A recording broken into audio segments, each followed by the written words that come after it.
Welcome to my channel. I want to tell you about one of the most terrible kings.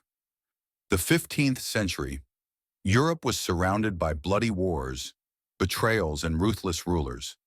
But one king overshadowed all the shadows.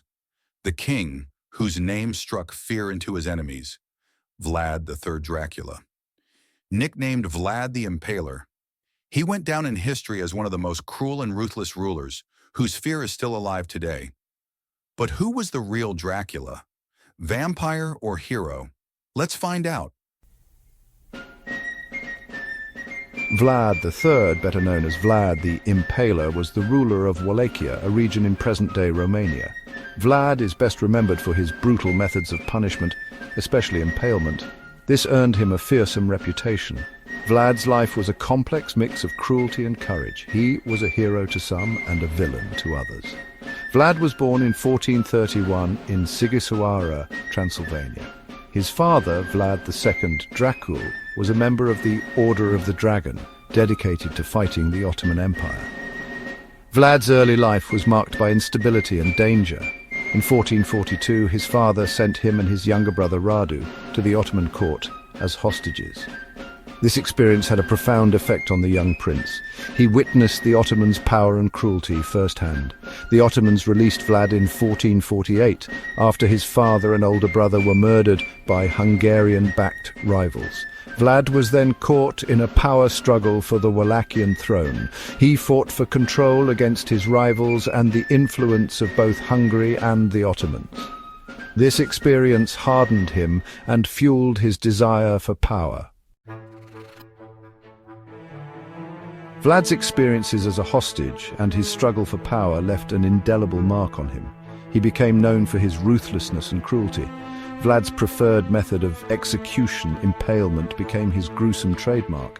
This involved impaling victims on sharpened wooden stakes. They would be left to die a slow and agonizing death. Vlad saw it as a tool to instill fear and maintain order. He used impalement on enemy soldiers, criminals, and even those he perceived as disloyal. One of Vlad's most infamous acts involved the merchants of Brasov. They had allied themselves with his enemies. In retaliation, Vlad invited them to a banquet at his castle and had them all seized and impaled.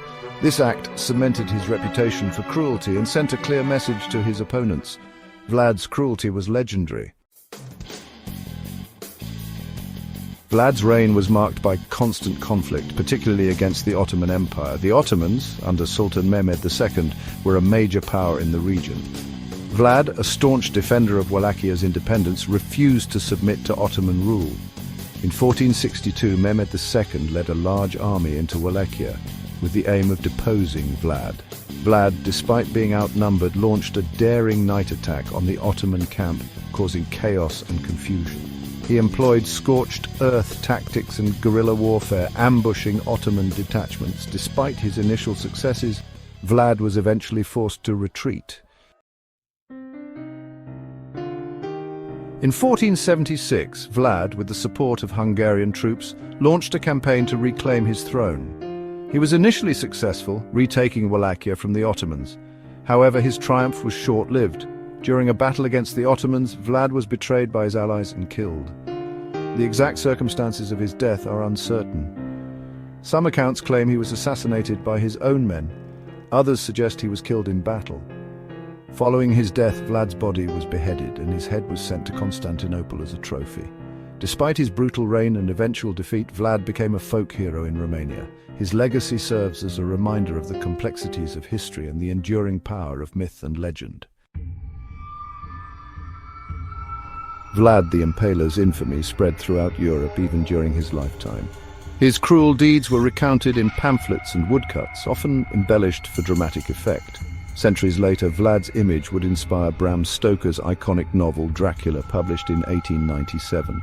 Although Stoker's vampire count was not directly based on Vlad, the novel drew heavily on the historical figure's reputation for cruelty and his association with Transylvania. The name Dracula itself derives from Vlad's father's membership in the Order of the Dragon, Dracul. Vlad inherited the name Dracula, meaning son of Dracul. Stoker's choice of name, along with the novel's setting in Transylvania, linked the fictional Dracula to the historical Vlad the Impaler in the public imagination. The association with Dracula cemented Vlad the Impaler's place in popular culture. While Vlad the Impaler's life and deeds were undeniably brutal, his connection to Dracula is largely a product of literary invention. The Dracula myth transformed him into a timeless monster, forever captivating and horrifying audiences worldwide. Vlad the Impaler's legacy extends beyond the pages of history books and the lore of Dracula.